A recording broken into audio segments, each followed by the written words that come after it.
Audiolibros en 15 minutos. Suscríbete al canal y explora un nuevo libro cada día. El análisis literario utiliza la memoria, los símbolos y los patrones para enriquecer nuestra experiencia de lectura. ¿Cuál es tu libro favorito? Probablemente lo hayas leído más de una vez. Puede que incluso sepas exactamente cuántas veces lo has leído, pero ¿puedes explicar qué tiene ese libro que te hace volver? La verdad es que no todos los lectores son creados de la misma manera. Algunos de nosotros solo nos centramos en el nivel básico de la historia. Es decir, seguimos lo que le sucede a un personaje, las decisiones que toma y cómo esas decisiones afectan a otros personajes. Pero es más que una trama emocionante, y personajes agradables lo que hace que un libro sea nuestro favorito. Los lectores más experimentados pueden sintonizar con lo que sucede en el nivel emocional de un libro. Preguntan cosas como, ¿por qué este pasaje me hizo sentir así? O, ¿dónde he visto que esto suceda antes? Al usar los códigos y patrones de la literatura, podemos descubrir los elementos que se esconden bajo la superficie de los libros que amamos. Desde personajes arquetípicos hasta recursos argumentales, estilos narrativos y referencias literarias, hay docenas de estos elementos en juego. Entonces, si está decidido a convertirse en un lector capaz y experimentado, ¿por dónde debe empezar? Bueno, ayuda a agrupar estos elementos en tres categorías principales: memoria, símbolos y patrones. La memoria se refiere a la forma en que los lectores inteligentes buscan establecer conexiones entre el libro que están leyendo ahora y otros que han leído antes. Se preguntarán, ¿cómo se compara este personaje con otros que he conocido? Un lector astuto también mantendrá los ojos bien abiertos en busca de símbolos, cuando un elemento de una historia representa algo distinto de sí mismo. Preguntarán, ¿qué representa este evento, u objeto o lugar, en la historia? Por último, el lector literario distingue patrones. Un detalle aparentemente trivial que aparece una y otra vez en una historia puede decir mucho sobre el personaje principal. En el próximo parpadeo, profundizaremos un poco más en los diferentes elementos que nos ayudan a explorar la memoria, los símbolos y los patrones de una novela. La historia de una búsqueda es la estructura subyacente de innumerables historias. ¿Por qué has ido al supermercado esta semana? Probablemente por alguna razón aburrida, como la escasez de pan. Pero, ¿y si tus compras en el supermercado fueran en realidad la búsqueda de un caballero por el autoconocimiento? Puede que parezca ridículo, pero los autores hacen algo parecido todo el tiempo, toman una estructura convencional y cambian los detalles.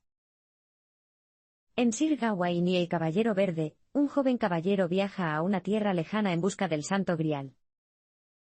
En su viaje, lucha contra dragones, supera obstáculos y, al final, aprende algo totalmente inesperado. Esta historia presenta la estructura convencional de la misión, que comprende un aspirante, un destino, una razón declarada para ir, los desafíos a lo largo del viaje y una revelación. En tu caso, el que busca podría ser una persona hambrienta en lugar de un caballero, y la razón declarada para ir podría ser una barra de pan en lugar del Santo Grial. Sin embargo, la estructura de la historia es exactamente la misma. Después de todo, no es el pan lo que está en el centro de la historia, sino lo que te pasó cuando lo conseguiste. La estructura de las misiones aparece en muchas novelas, alterada para adaptarse a diferentes personajes, escenarios y situaciones. Por ejemplo, Thomas Pynchon lo usó para estructurar su novela de 1965, The Crime of Lot 49. La buscadora de Pynchon es una joven que conduce entre San Francisco y el sur de California para cumplir el testamento de su amante rico y fallecido. Esa es su razón declarada para ir. En su viaje, se encuentra con personajes extraños forasteros y se ve envuelta en una oscura conspiración. Esos son sus desafíos a lo largo del viaje. Si bien la verdad detrás de la conspiración nunca se resuelve, el personaje descubre que es capaz de ser independiente y autosuficiente. Esta es la revelación inesperada de la misión. Pero la estructura de misiones es solo una de las muchas estructuras universales que aparecen en la literatura, y no es lo único que los diferentes libros tienen en común. Todos los libros toman prestadas ideas de otros libros, sean obvias o no. Si alguna vez has leído un libro que te haya recordado a otro, es posible que te haya decepcionado la falta de originalidad del autor. Pero, en realidad, ninguna obra literaria es completamente original. Los autores nunca dejan de tomar prestadas ideas unos de otros, ya sean obvias o sutiles, deliberadas o inadvertidas. Esta interacción se denomina intertextualidad y es un elemento literario que puede profundizar en gran medida la experiencia de lectura. Tomemos una novela de D. H. Lawrence, por ejemplo, La Virgen y la Gitana. Durante la narración, una violenta inundación destruye una granja.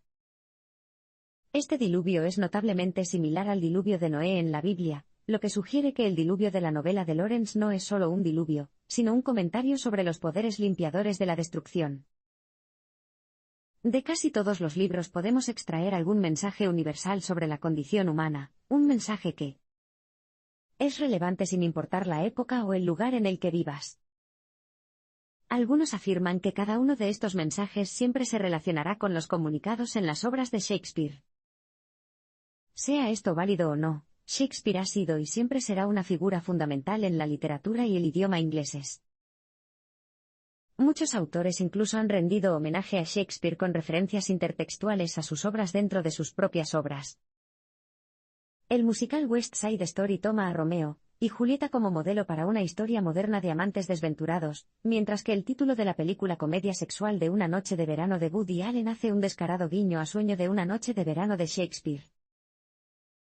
Ya sea que se encuentren en la Biblia, en cuentos populares o en Alicia en el País de las Maravillas, hay muchas descripciones de la condición humana que los escritores pueden adaptar, apropiarse e inspirarse en ellas. La lectura extensiva te permite conocer toda la gama de estas representaciones y te permite seleccionar hábilmente el mensaje universal contenido en cada cuento. Los símbolos nos ayudan a detectar mensajes ocultos dentro de una historia. Imagina que estás caminando por la calle, y una mujer a unos 5 metros de distancia levanta su brazo en el aire, y comienza a moverlo por encima de su cabeza. Sería bastante extraño que no te dieras cuenta de que está saludando. Sin embargo, saludar es más que un simple movimiento de la mano, es un símbolo. Significa para otra persona que la reconoces, que la estás saludando y que quieres que te reconozca. En la literatura, cualquier cosa puede adquirir significado cuando se lee como un símbolo. Tomemos como ejemplo Las aventuras de Huckleberry Finn, de Mark Twain. En esta novela, el río Mississippi es un símbolo, y también representa más de una idea. Al principio de la novela, el río representa la destrucción, ya que sus inundaciones matan a personas y ganado, y sumergen hogares. Pero para Jim, un esclavo, el río también es un pasaje hacia la libertad. Por lo tanto, el Mississippi viene a simbolizar tanto el peligro como la seguridad. Los símbolos también han ayudado a los autores a comunicar mensajes sutilmente. En el pasado, la censura impedía a los autores explorar temas tabú en sus novelas.